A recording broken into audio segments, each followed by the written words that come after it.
Bismillahirrahmanirrahim. Bismillahirrahmanirrahim. Assalamualaikum warahmatullahi wabarakatuh. Alhamdulillahilladzi arsala rasulahu bil huda wa dinil haqq liyudhhirahu 'alad dini kulli walau karihal musyrikun wa asyhadu an la ilaha illallah wahdahu la syarikalah wa asyhadu anna Muhammadan abduhu wa rasuluhu. Allahumma shalli ala Muhammad wa ala ali Muhammad kama shallaita ala Ibrahim wa ala ali Ibrahim innaka Hamidum Majid. Amma ba'd.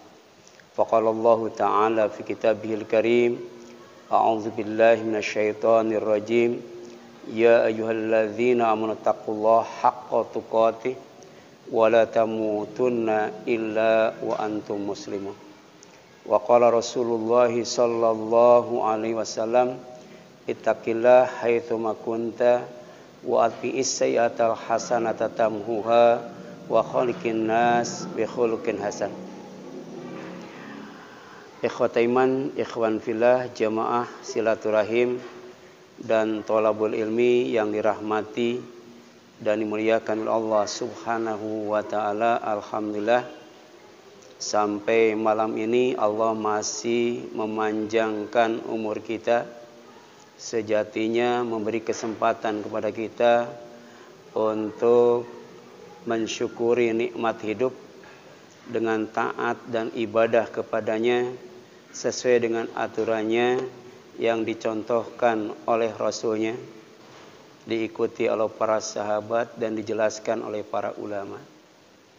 Mudah-mudahan kehadiran kita di majelis yang mulia ini menjadi wasilah untuk mendapatkan rizki yang luas, umur yang panjang, dosa yang diampuni, kesalahan yang ditutupi, serta kemudahan dalam menempuh jalan menuju surga yang dijanjikan olehnya. Amin.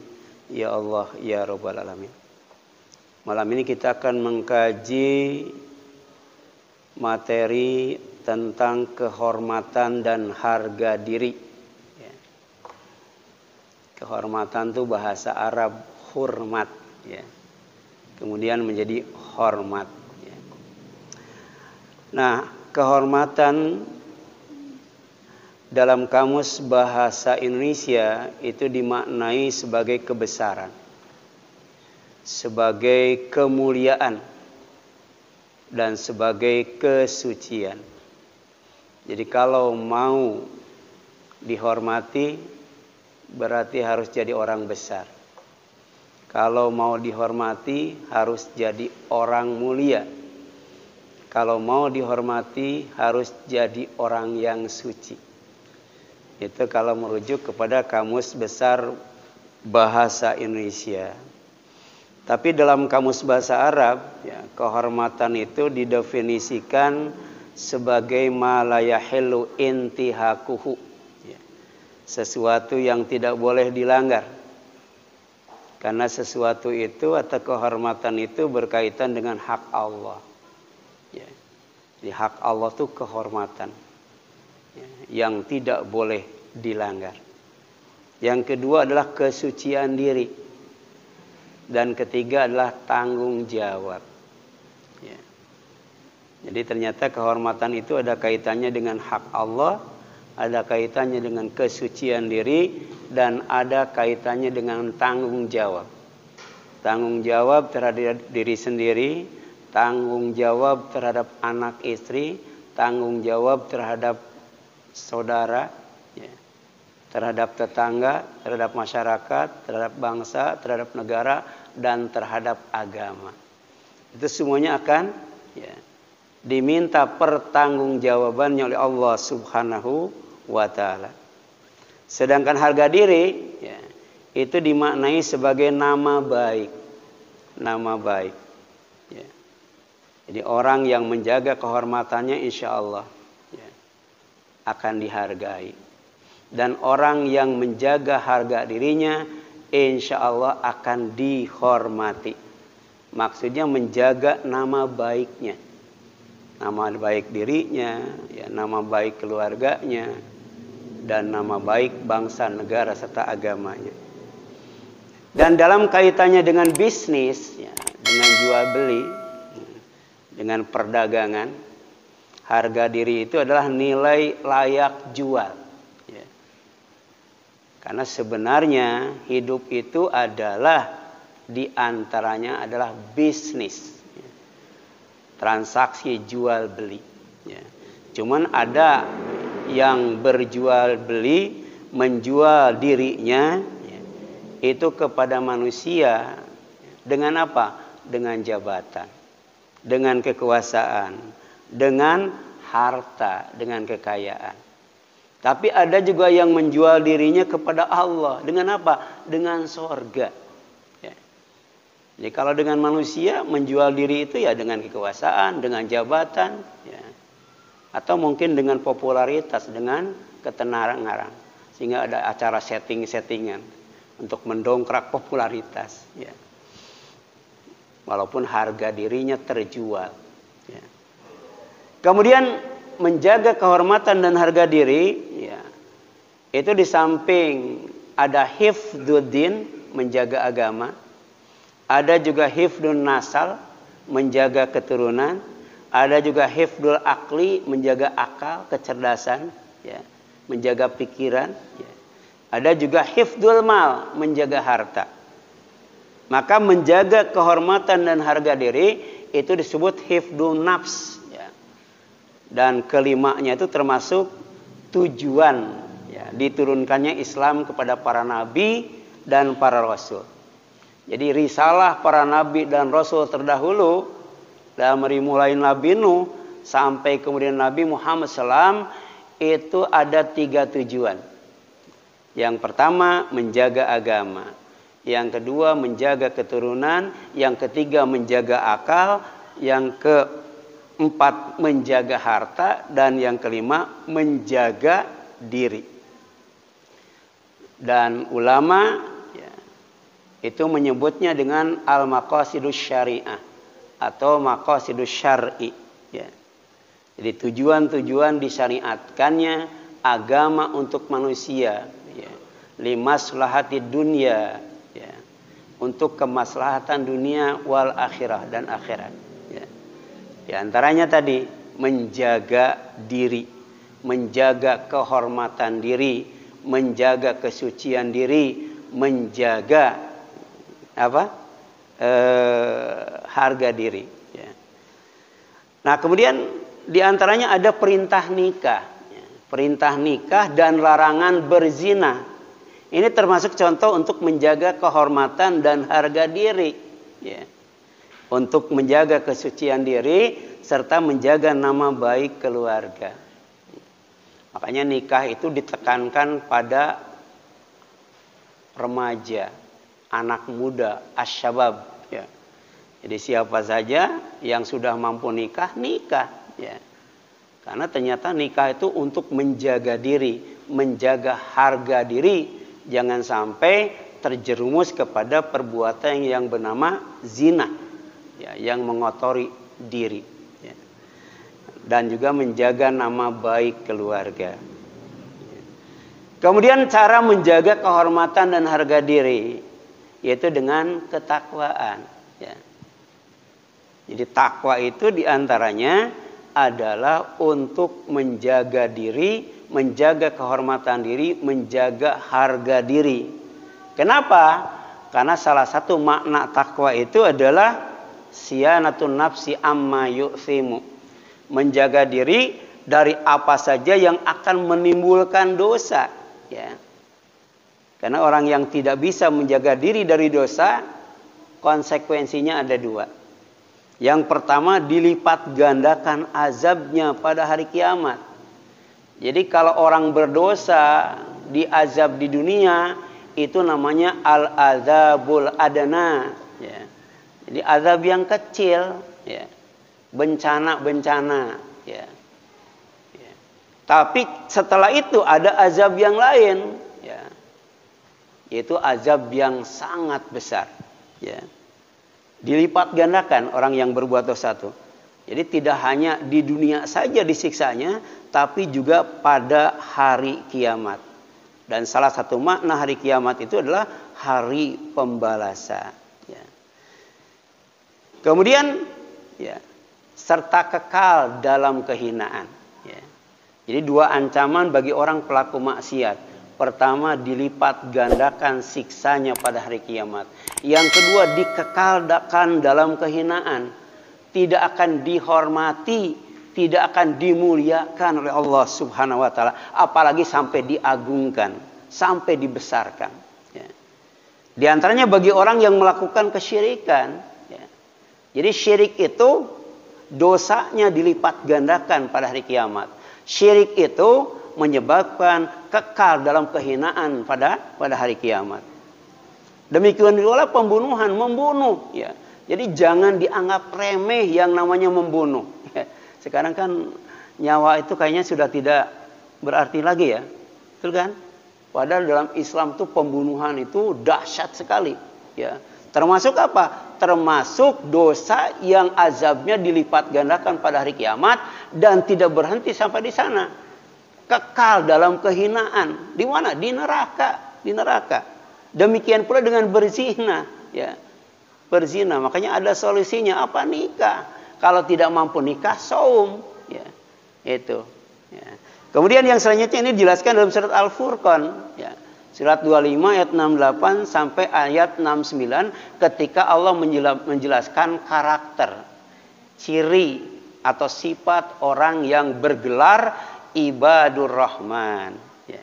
Jadi Allah mengasih gelar kepada hambanya itu Ibadur Rahman, hamba-hamba Allah yang pantas mendapatkan kunci sorga, itu rahmatnya. Siapa? Walladzina la yad'una ma'allahi ilahan akhar, ya. Jadi mereka tidak menyembah Tuhan lain bersama Allah, ya. Jadi dia kepada Allah beribadah, kepada selain Allah juga beribadah, ya. Itu namanya asyirki, al-isyrak, ya. Yang kemudian yang kedua, wala yaqtuluna nafsal lati haramallahu illa bil haq, ya.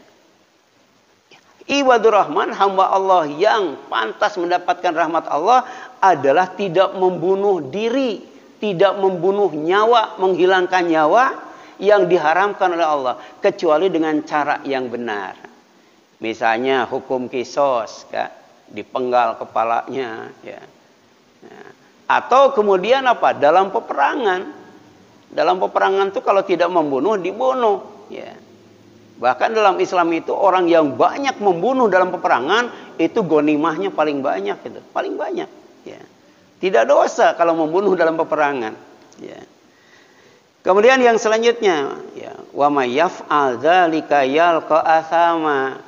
Siapa yang melakukan itu, melakukan kesyirikan, melakukan pembunuhan, melakukan perzinahan, berarti dia terjerumus kepada perbuatan dosa. Itu dosa, ya, dosa yang diancam dengan dua keburukan. Apa? Yudha'af lahul adzabu yaumal qiyamah. Akan dilipat gandakan azabnya pada hari kiamat. Yang kedua, wa yakhlud fihi muhana, dan dia tetap kekal di dalam neraka itu, di dalam azab itu, muhana, dalam keadaan dihinakan, ya. Jadi kalau di dalam sorga itu mukrom, mukromin. Tapi kalau di dalam neraka muhana, ya, dihinakan. Di sorga dimuliakan oleh Allah Subhanahu wa taala. Oleh karena itu kehormatan dan harga diri yang sejati, kehormatan dan harga diri yang hakiki yang sebenarnya, ya, adalah pertama karomah, kemuliaan, ya. Jadi orang akan dihormati kalau dia mulia, dimuliakan Allah Subhanahu wa taala. Yang kedua, darajat. Darajat itu kedudukan, tingkatan, ya. Tempat yang tinggi, ya. Itu dapat kehormatan dari Allah Subhanahu wa taala, ya. Jadi ada penghuni sorga, belum masuk sorga, baru sampai pintu sorga, maka disambut oleh malaikat. Salamun alaikum tibtum fadkhuluha khalidin. Ini bentuk penghormatan, bentuk sambutan kepada penghuni surga yang dimuliakan oleh Allah Subhanahu wa taala. Sejahtera, selamat, damai, rukun bagi kalian. Betapa bahagianya, beruntungnya kalian. Silahkan masuk ke dalam surga dalam keadaan kekal. Ya, ini. Ya. Demikian pula apa? Kesenangan yang kekal dan abadi, nikmatullah, nikmat Allah. Ya. Jadi bahagia, senang, tenang. Ya. Itu nikmat. Ya. Jadi ada 3 poin penting yang erat kaitannya dengan kehormatan. Yang pertama karomah, kemuliaan. Yang kedua apa? Darajat, kedudukan yang tinggi. Dan yang ketiga adalah nikmat. Ya. Nikmat, kesenangan. Ya. Di antaranya nikmat jabatan, nikmat kekayaan, dan lain sebagainya. Ya. Yang dijanjikan oleh Allah SWT yaitu sorga. Ya. Jadi karomah yang sebenarnya sorga. Darajat yang sebenarnya yang paling tinggi adalah sorga. Dan nikmat yang abadi adalah sorga. Itulah yang disebut dengan kehormatan. Dan itu adalah ya, harga layak jual. Jadi yang paling layak diri kita, ya, harta kita itu dibeli oleh Allah, bukan oleh selain Allah. Dengan apa? Dengan sorga. Yang kaplingnya saja seluas langit dan bumi. Belum istananya, belum tamannya, belum kebunnya, belum sungainya, yang macam-macam. Ya. Jadi rugi kalau diri kita dijual murah kepada manusia. Apalagi demi jabatan, kekayaan, dan ketenaran. Ya. Jadi ada 3 sorga yang erat kaitannya dengan kehormatan, erat kaitannya dengan karomah, erat kaitannya dengan darajat, dan erat kaitannya dengan nikmat. Yang pertama adalah sorga Firdaus, sorga Firdaus. Yang kedua adalah sorga Aden, dan yang ketiga adalah Jannatun Naim, sorga yang penuh dengan kenikmatan. Ini bagian daripada kehormatan dan harga diri yang harus kita jaga. Dan ternyata ada kunci-kunci ya, yang Allah berikan, Allah sediakan untuk dibuka supaya kita bisa masuk ke 3 sorga tadi untuk mendapatkan kehormatan, kemuliaan, kedudukan yang tinggi, dan kemudian kenikmatan atau kesenangan. Yang pertama, kunci untuk mendapatkan karomah. Bagaimana supaya hidup mulia ya, sehingga terhormat baik di sisi Allah maupun dalam pandangan manusia. Nah, untuk meraih karomah di sorga, Allah sediakan kuncinya. Di mana? Dalam Al-Quran. Surat apa? Surat Al-Ma'arij. Ayat berapa? Ayat 19 sampai 35. Itu kunci untuk mendapatkan karomah. Ya. Jadi tempat yang paling keramat itu apa? Sorga. Tempat yang paling keramat itu. Ya. Tidak ada yang lebih keramat daripada sorga. Keramat itu bahasa Indonesia. Bahasa Arabnya apa?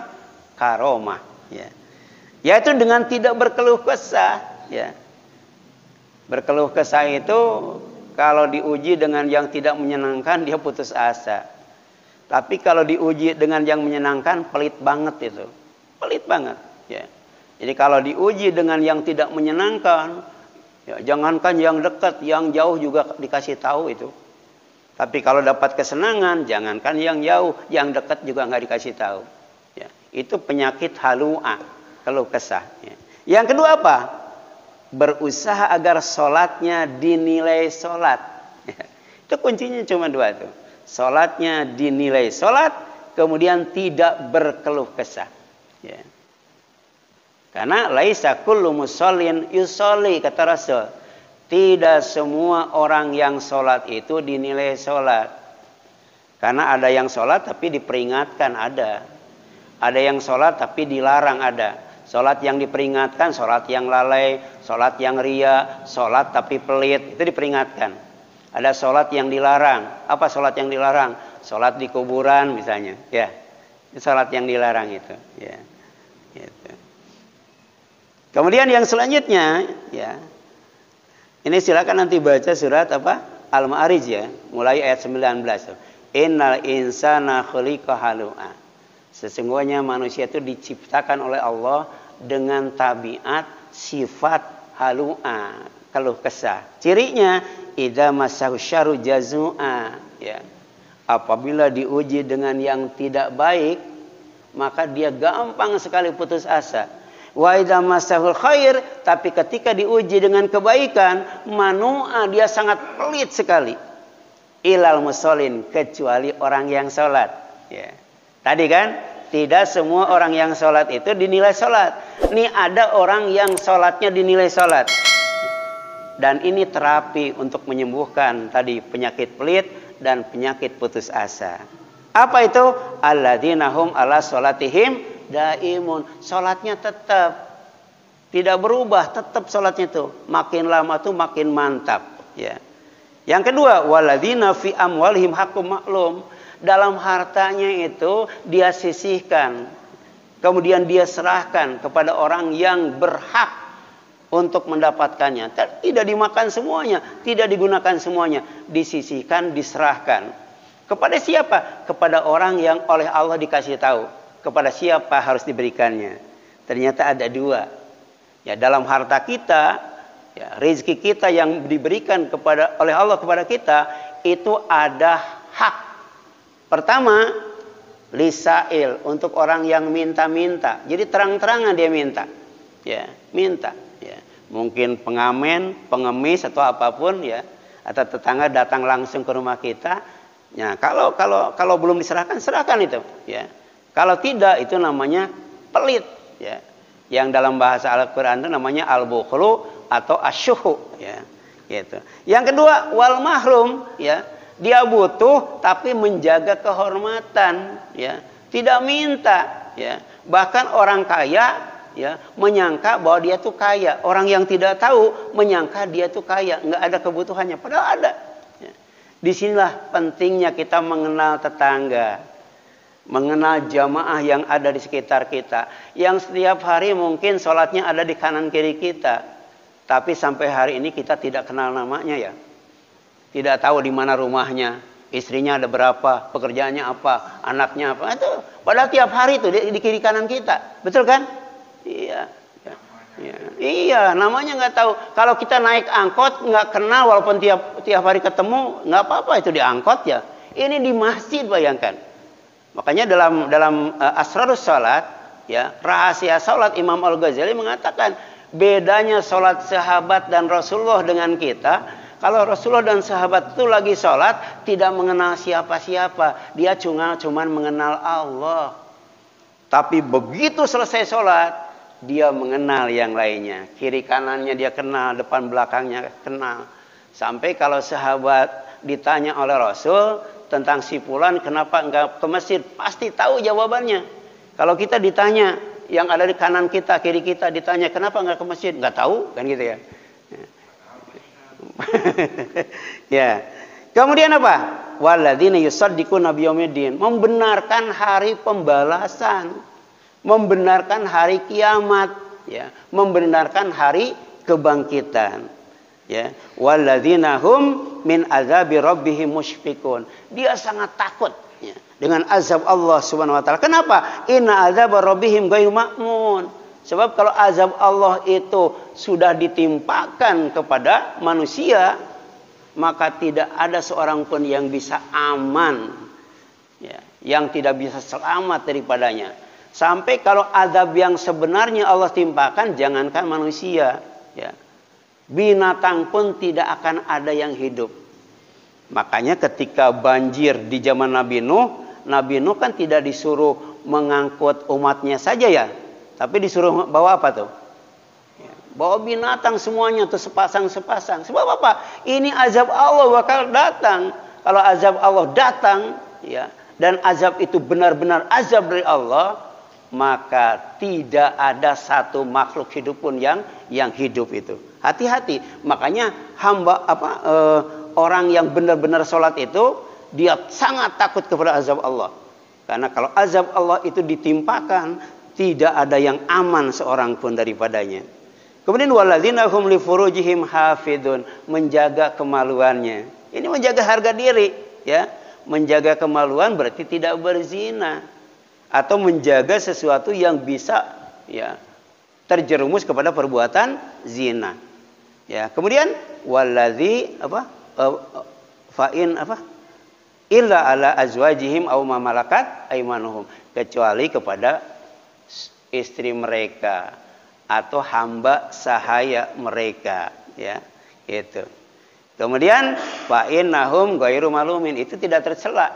Tidak tercela, ya. Artinya nikah, ya. Ya. Kemudian yang selanjutnya walladzina hum li amanatihim wa ahdihim raun. Ya, dia menjaga amanat, ya, memelihara amanat, kemudian menyempurnakan janjinya, memenuhi janjinya. Walladzina hum bi syahadatihim qaimun. Dia memberikan kesaksian yang benar, bukan kesaksian yang palsu. Walladzina hum ala salatihim yuhafidun. Dan dia selalu menjaga salatnya, bukan hanya kualitasnya saja. Misalnya khusyuk dalam sholat, ya, dawam dalam sholat, tapi juga sholat-sholat yang lainnya. Ada sholat rawatib yang menyertai sholat fardu, ya, ada juga sholat nawafil yang menyempurnakan, melengkapi, menutupi kekurangan sholat fardu. Itulah yang disebut orang yang selalu menjaga sholat mereka.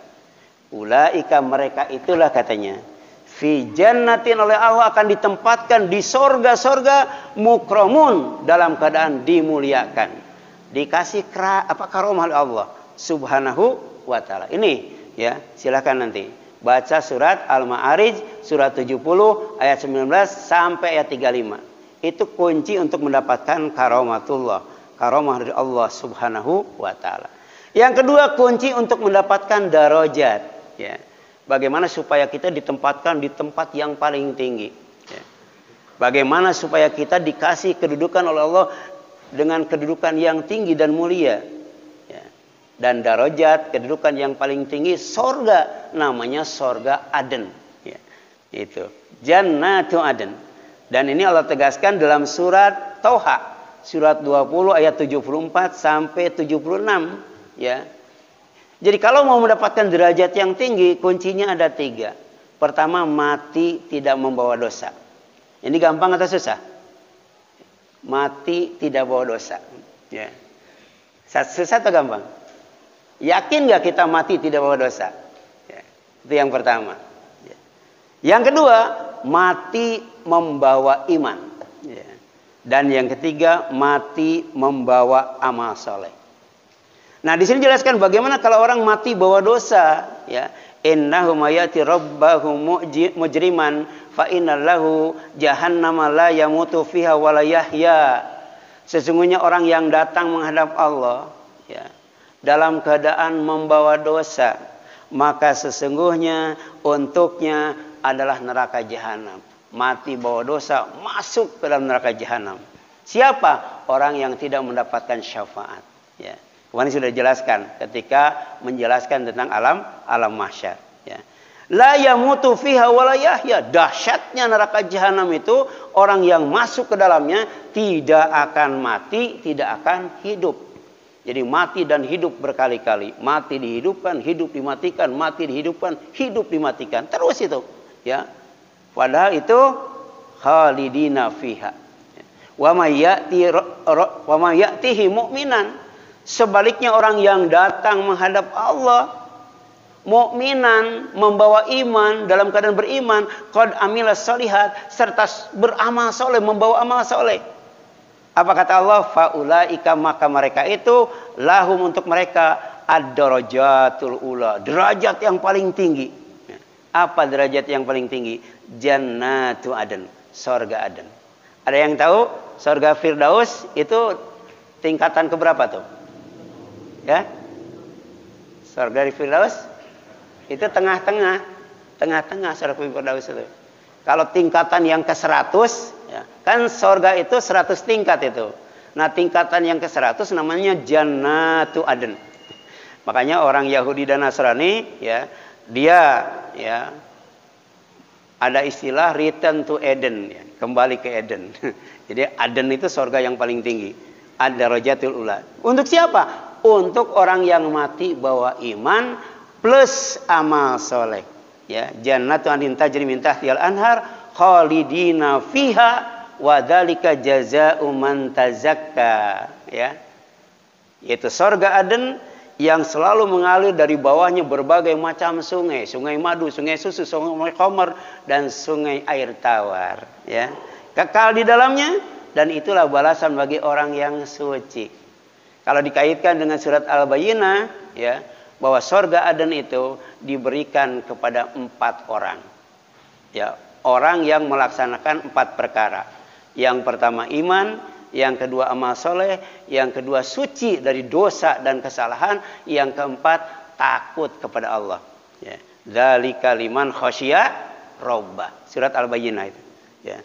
Dan itu diberikan kepada orang yang khairul bariyah, yang terbaik. Ya. Kemudian yang selanjutnya untuk mendapatkan kesenangan. Bagaimana supaya hidup itu nikmat? Ya. Bagaimana supaya hidup itu nikmat? Allah sediakan kuncinya. Dan kuncinya itu, ya, untuk membukanya itu ada dalam Al-Quran surat Luqman ayat 8 sampai 9. Ya. Kalau kita mau mendapatkan kesenangan yang hakiki dan sejati. Yang pertama dijelaskan, innalladzina amanu.